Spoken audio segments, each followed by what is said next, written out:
Hello friends, welcome to Stay Kids TV.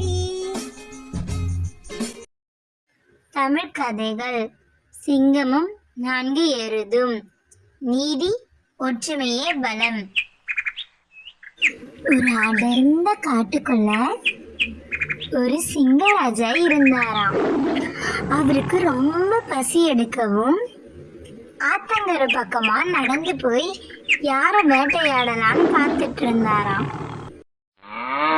தூரத்துல 4 எருதுங்க ஒன்னா மேய்ஞ்சிட்டு இருந்ததாம். அதை பார்த்த சிங்கராஜா எருதுகளை வேட்டையாட எண்ணி அது கிட்ட போனாராம். அங்கிருந்து பாஞ்சு வந்த சிங்கத்தை பார்த்த எருதுங்க ஒன்னா அவரை தாக்கி அவரை அங்கிருந்து விரட்டி அனுப்பிட்டாங்களாம். இதையெல்லாம் குள்ளநரி ஒரு மரத்து பின்னாடி இருந்து பார்த்துட்டு இருந்ததாம். இதை பார்த்துட்டு இருந்த குள்ளநரிக்கு எருது கறி சாப்பிடணும்னு ஆசை வந்துச்சான். சரி, நம்ம ராஜாவுக்கு உதவி பண்ணலாம்னு சொல்லிட்டு அங்கிருந்து போன குள்ளநரி ராஜா கிட்ட போயிட்டு, ராஜா ராஜா என்கிட்ட ஒரு அருமையான யோசனை இருக்கு. அதை நீங்க கடைபிடிச்சீங்கன்னா 4 எருதுகளையும் சுலபமா வேட்டையாடிடலான்னு சொல்லிச்சான். நரியோட தந்திரத்தை கேட்ட சிங்கத்துக்கு ரொம்ப சந்தோஷமா வெடியிற வரைக்கும் காத்துட்டு இருந்ததாம். மறுநாள் காலையில நரி எருதுகளை பாக்குறதுக்காக எருதுகள் மேய்ஞ்சிட்டு இருந்த இடத்துக்கு போச்சான். எருதுகள் கிட்ட போய் தந்திரத்தை பயன்படுத்த எண்ணிச்சான். நண்பர்களே, எப்படி இருக்கீங்க அப்படின்னு நரி கேட்டுச்சான். இது கேட்ட எருதுகள் நல்லாதான் இருக்கும் அப்படின்னு பதில் சொல்லிச்சான்.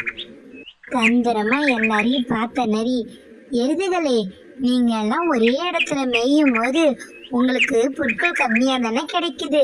அதுவே நீங்க 4 பேரும் பிரிஞ்சு போய் மேய்ஞ்சிங்கன்னா உங்களுக்கும் நிறைய புட்கள் கிடைக்கும். நீங்களும் நல்லா சத்தா இருக்கலாம்ல அப்படின்னு சொல்லிச்சான். கொஞ்சம் கூட யோசிக்காம எருதுகளும் அடா ஆமாப்பா என்று சொன்ன எருதுகள் ஒண்ணுக்கொண்ணு பேசிக்கிச்சான். இத்தனை நாள் இது தெரியாம போச்சு, ஆளுக்கு ஒரு மூலையா போய் மேயலாம் அப்படின்னு சொல்லிட்டு 4 பேரும் 4 பக்கமா போனாங்களாம்.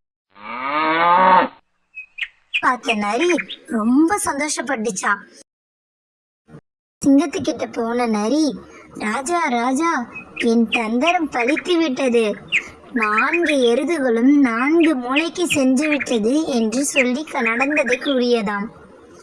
அதை கேட்ட சிங்கத்துக்கு ரொம்ப சந்தோஷமா, இப்போ அந்த எருதுகளை எப்படி வேட்டையாடுகிறேன் என்று பார் என்று நரியிடம் சொன்ன சிங்கம் எருதுகளை வேட்டையாட அங்கிருந்து சென்றதாம்.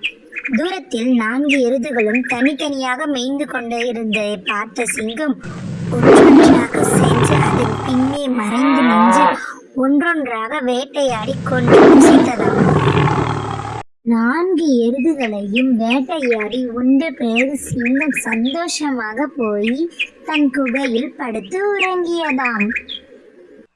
சிங்கமும் 4 எருதும்.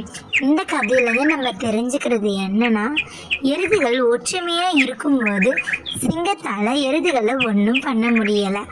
ஆனா நரியோட தந்திரத்தினால எருதுகள் முட்டாள்தனமாக பிரிந்து போய்விட்டது. அதுவே சிங்கத்துக்கு சாதகமாகவும் அமைஞ்சு விட்டது. இதுல இருந்து நம்ம என்ன தெரிஞ்சுக்கணும்னா, எப்பயுமே ஒற்றுமையா இருக்கணும். ஒற்றுமைதான் பலமே. Thanks for watching our channel. Like, share and subscribe us.